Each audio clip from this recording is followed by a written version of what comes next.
Sénateur Klein.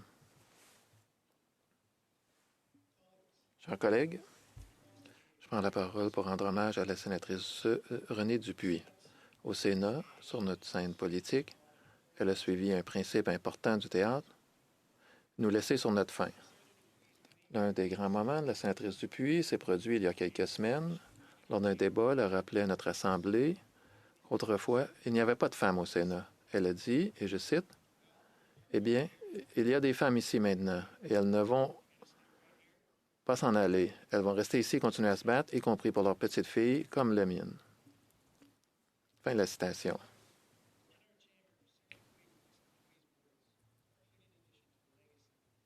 Ce qu'a dit la sénatrice Dupuis s'ajoute bien à l'héritage des célèbres scènes commémorées à l'extérieur de notre édifice. Prenons ces paroles à cœur.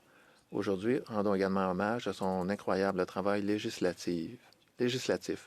Beaucoup d'entre vous savez à quel point la sénatrice réfléchit, précise et assidue, notamment en comité. Nous devons être particulièrement attentifs lorsqu'elle lève la main pour prendre la parole ou poser une question, sous peine de manquer un détail important ou un nouveau point de vue.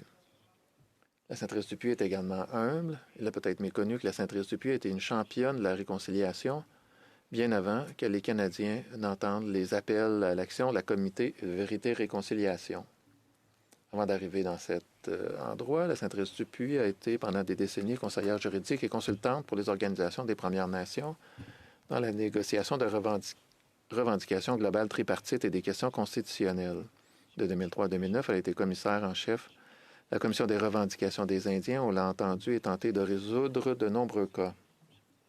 Plus récemment, elle était témoin honoraire de la Commission Vérité et Réconciliation qui s'est tenue à Montréal en avril 2013 où elle a écouté et partagé les savoirs communiqués. En outre, la sénatrice Dupuis est l'auteur de plusieurs ouvrages, dont Quel Canada pour les Autochtones, La fin de l'exclusion, qui a remporté en 2001 le prix du gouverneur général pour les ouvrages de langue française. En 2005, elle a reçu l'Ordre du Canada. La sénatrice Dupuis a été vice-présidente du comité d'audit et de surveillance et son œil avisé et ses commentaires succincts nous manqueront beaucoup. En tant que président, je suis honoré d'avoir siégé à ses côtés au sein d'un organe qui constitue une réalisation importante de la réforme du Sénat. Sénatrice Dupuis, vous êtes une véritable dynamo et votre humour intelligent et votre pince sans rire.